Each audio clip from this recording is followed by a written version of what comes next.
am ay plage de confiance yi presse ci la bokk plage de confiance yooyu justice ci la bokk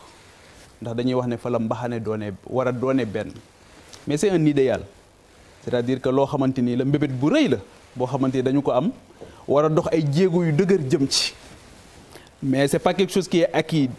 définitivement c'est pas quelque chose qui est acquis d'avance dañuy dox ay tànk yu dëgër jóg ci justice Sénégal nag dafa yàgg am challenge dañ ko yàgg challenge dafa yàgg am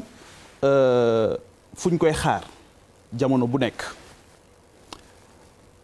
moom ak Assemblée nationale qui est aussi une autre institution mais justice bi dafa am benn phrase bu juge Amidou Deme waxoon bi mu génnee ñu ne ko conseil bi mu génnee conseil supérieur de la magistrature ndax am lu mu naqarlu mu def benn lettre daal ne j'ai démissionné d'une justice qui a démissionné kooku nag du Pape Djibril Fall du Charles du Malal c'est un magistrat qui a servi l'État qui a servi la justice ba dem ba egg conseil supérieur de la magistrature daal di wax ne j'ai démissionné d'une justice qui a démissionné loolu mooy bu njëkk bi beneen bi c'est l'union des magistrats du Sénégal l'UMS avec le juge Téliko ñëpp gis ko à travers beaucoup de plateaux de télévision mu naqarlu justice ak ni muy doxee donc wax ne sunu justice bi ñu am mucc na ayib je pense que ne ku koy wax rek da ngay wax loo xamante ni dafa dëppoo ak sa bakkan xëy na ndax dañ koo gis tamit ci ay à chaque fois que justice dafa am liggéey boo xam dafa koy def tous les jours au quotidien di rendre ay décisions de justice tous les jours mais à chaque fois qu'il s'agit d'hommes politiques d'envergure kenn du ko xàmmee mu lay jox ay exemples rapidement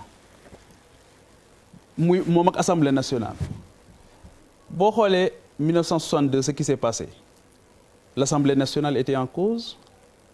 la justice était en cause 1962 li ci xew ñëpp xam nañ ko ñu jóge ci Abdoulaye Wade dafa wax ne j'étais statistiquement mort sous Abdou Diouf tëj tijji jamono bu nekk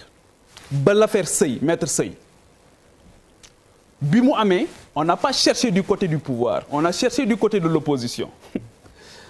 c'est extraordinaire on cherche du côté de l'opposition te fa la ñu trouvé coupable yi à l'époque ñi justice officiellement déclaré coupable. Il dit quelque chose de très intéressant. On cherche pas du côté du pouvoir on cherche du côté de l'opposition et les gars du pouvoir ñoom ñëpp daw jëm côté opposition on pouvait dire que c'était une affaire privée parce que jàpp nañ ne benn inconnu moom moo rey le juge Kéba Mbaye le juge maître Sey mais defuñu ko les gens du pouvoir d'alors dañoo porter combat bi pour que Abdoulaye Wade soit en prison parce que le crime profite à quelqu'un. Un commanditaire. ñu jóge ci ñëw ci Idrissa Seck c'est très intéressant Idrissa Seck lu ñu ko reproché woon atteinte à la sûreté de l'État ñu ne ko da ngay waajal coup d'État ak ni mu rëyee mais justice bi ne woon dañ ko reproché coup d'État génne ko dëj ko ci kaso bi perquisitionné këram ak ay njabootam tàqaliko ak ay njabootam justice boobu mu xëyaat jox ko non-lieu total. ne ko defoo dara ñibbil. ne ko defoo dara après tout le désagrément causé à ses enfants à sa famille à son épouse justice boobu la justice boobu wax nga léegi jëli mandat d'amener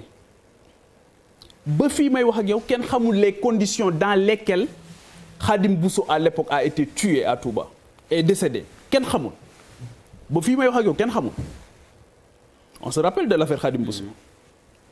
mais justice boobu aussi moom moo ñëw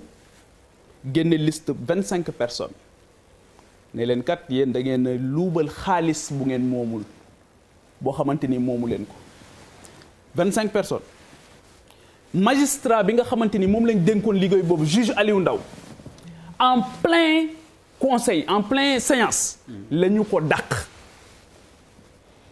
justice boobu la justice boobu moo jël Karim Wade dugal ko ci kaso bi bàyyi ñi nga xamante ni ñoom la doon liggéeyal ñoo xamante ni rejoindre nañ nguur gi kenn waxatu leen dara mais justice boobu aussi la ñu seetaan ci Sénégal le procureur de Qatar ñëw Sénégal ñu gaare avion ci tarmagu aéroport ñu génne Karim Wade guddi dugal ko ci avion boobu yóbbu ko ba fii may wax ak yow protocole boobu kenn xamul lu ci ne kenn xamul dans quelles conditions la procureur rek est-ce que imaginer ngeen Serigne Bassirou Gueye tey mais ñun suñ ñaata doomu Sénégal lañ condamné à mort Arabie Saoudite ak Gambie gii gën a jege kan moo mas a fàttaliku le procureur de la République bu fekkee ne am nañ ko du Sénégal mu déplacé wu dem ci dëkk boobu ne dafay jëli benn doomu Sénégal indi ko loolu tamit c'est les faits qui sont têtus je suis désolé de le dire li Charles wax dëgg la nous avons tous mal dama am suma benn xarit bu nekk Genève Norvège nee na ma collègue am yi dañ koy laaj ne ko lan moo xew seen réew temps yi coow li dafa bari nee na dafa am kersa wax leen coow li nu mu demee nee na dafa am kersa donc nous avons tous mal parce que bu ñu sañoon heure bi ñoo ngi lijjanti mbas mi bu ñu sañoon assemblée nationale heure bi moo ngi convoqué ministres yi ak député ministres yi concernés ci mbas mi di leen laaj di leen auditionner pour ñu joyanti liggéey bi ñu jógee ci Karim Wade ñu ñëw ci Khalifa Sall wax naa ko fii nee naa leen il n'y a aucun rapport de l'IGE qui demandait une information judiciaire à l'endroit de Khalifa Sall j'attends ñu indil ma une pièce tangible buy wane ne y avait l'IGE demandé au contraire ça a créé même un malaise au sein de l'IGE ñun ñëpp suñu xaqulaay taala la ñuy wax mais Khalifa Sall boobu bi ñu koy procès ba mais dafa am ñaari ancien maire yu fa nekkoon Pape Diop ak Mamadou Diop ñu ne leen li ngeen di def nii caaxaan la laissez ça bàyyi leen li ngeen di def à l'époque malheureusement on nous parlait d'une affaire on aurait parlé d'une affaire privée mais qui avait porté le combat avec des éléments de langage à la limite ironique naan ceeb ak dugub yaa ngi dégg mu nettali ko ci télévision bi ba wax ne yaayam daf ko woo di ko laaj ne ko ndax li ñu lay jiiñ yaa ko def alors que tout le monde xam nañ comment cette affaire s'est passée parce que bu fekkoon ne loolu am na Pape Diop deful dara ci biti tey c'est ça aussi la triste réalité mais encore une fois ñu jógee ci yaa ngi fàttaliku Abdoulaye Der l'affaire Ndiaga Diouf avec Barthélémy Diaz mairie Sacré-Cœur du woon crime lañ ko reproché woon qui avait cherché du côté de l'opposition qui avait cherché du côté du pouvoir kan moo ko rey on n'a pas cherché du côté du pouvoir à l'époque on a cherché du côté de l'opposition moom mi ñu fekk maire attaqué ko ay sox am fa ba fii may wax ak yow cette affaire là mais mieux encore il est en prison ñu def ko ci liste législative yi en prison ñu def ko ci liste yi il sort nekk avec le pouvoir ñu may ko jàmm le jour où il commence à contester ñu jëlaat affaire bi teg ci table ji di ko fitnaal di ko dugal di ko génne muy dem kii ak di ñëw pour dire tout simplement que rappel bi ma def lii li tax ma def ko mooy la justice comme l'Assemblée nationale comme la presse dañu war a nekk ay plage de confiance yoo xamante ni doomu Sénégal yépp buñ ci ñëwee dañoo war a am aqulaay taala ne fii jàmm lañ fi fekk mais pourquoi l'affaire aujourd'hui malheureusement ce qu'on a redouté dans cette affaire dafa mel ni moo ngi arrivé on a vu que tous les gens pratiquement qui prennent la parole et qui sont du côté du pouvoir se déclarent pro Adji Sarr curieusement ñun ñii ñoo gën a ñaan yàlla sunu borom ñaari sénégalais yooyu yëpp sunu borom defal leen tawféex on ne souhaite à personne le déluge mais c'est comme si à un moment donné man dama naan est-ce que nous sommes dans un triangle de Bermude de l'esprit parce que tout y passe en réalité ñu gis ñi nga xamante ni ñoom ñoo nekk ak pouvoir bi tey ñoom ñëpp systématiquement pro Adji Sarr ñu gis systématiquement de l'autre côté ñoom ñëpp pro Ousmane Sonko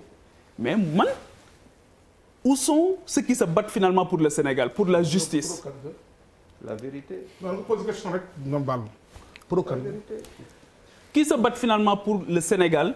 pour la justice ces instances yooyu nga wax ces institutions yooyu nga xamante ni dama jàpp ne li koy rey c'est le mercenariat li koy rey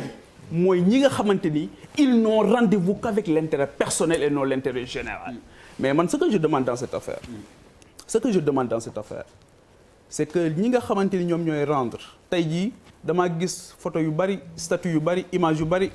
ñuy indiwaat Mame Abdou Aziz Sy Dabakh chacun avec sa conscience chacun ne rendra compte qu'à sa conscience te nguur yi nag dafay jeex te lu mat a bàyyi xel la d'autant plus que la mort n'a jamais été aussi proche ndax mbas mi c'est comme benn épée de Damoclès sur nos têtes.